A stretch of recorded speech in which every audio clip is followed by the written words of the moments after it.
This is Ticker News Insight. Hello and welcome back to Ticker News Insight, where we are looking to focus on the best of business and speak with people joining us from all over the world. I've been your host, Mike Loder, and to our latest story. And Joseph Santana is the CEO of Joseph Santana LLC. The company is a diversity, equity, and inclusion leadership development operation that owns a Chief Diversity Officer Association that provides 21st century support to its members' entire DEI team. Joseph joins us now to tell us how things are going. Good to see you. Hi, Mike. How are you? Doing very well, Joseph. Thanks for joining me. Now, there have been several DEI associations supporting CDOs out there for decades, I understand now. Why did you start the CDO Power Circle? Run us through a little bit about what you're doing.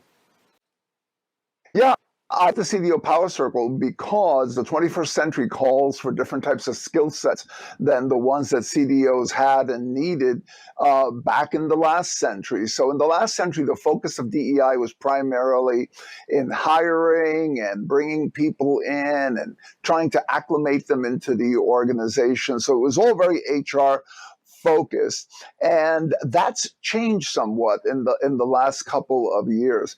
Today, the real benefit that an organization is going to get out of DEI is not only in bringing people in and making some good faith efforts to bring people in, but in being able to effectively leverage and deploy people from what's an increasingly diverse population, and also being able to leverage and address the needs of a diverse market. Because just like the employee demographics are changing, so are the marketplace demographics. Yeah, absolutely. Well said. So why is achieving DEI results increasingly crucial to the success of CEOs who perhaps want to grow their markets and, of course, bring and engage the best people to their workforce, especially at the moment? Yeah, well, if you look at any chart that shows demographic movements going on either in the United States or around the world, you'll notice that the same phenomenon is happening.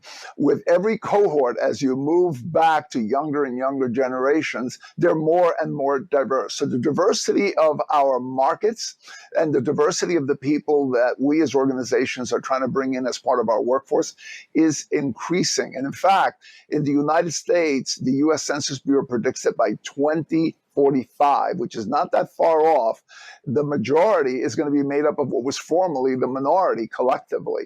So in that environment, CEOs that are in companies who want to make sure that they're able to attract talent from that pool and support that talent so that they can leverage it fully, as well as address the needs of markets, need to be able to effectively draw from and address the needs of that pool.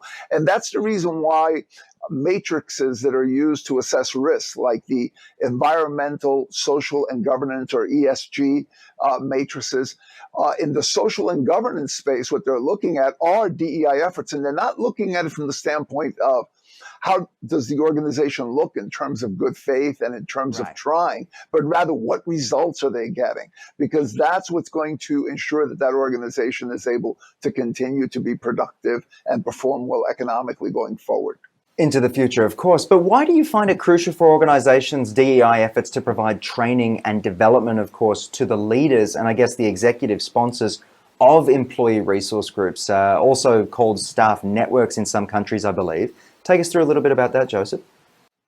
Yeah, because those groups, those staff networks or employee resource groups, whether it's the women's group, the veterans group, Black, Asian, depending on where you are, they take different shapes and forms. Those groups are literally the foot soldiers that make things happen in an organization. And they're also the ones that provide the organization with perspectives on the changes that are going on in the outside of the organization that affect both its market as well as the workforce that they're drawing from. And a DEI leader just cannot do all that by themselves. They need to have the support of all of those different leaders and sponsors of those various groups. And my analogy for that is really very simple.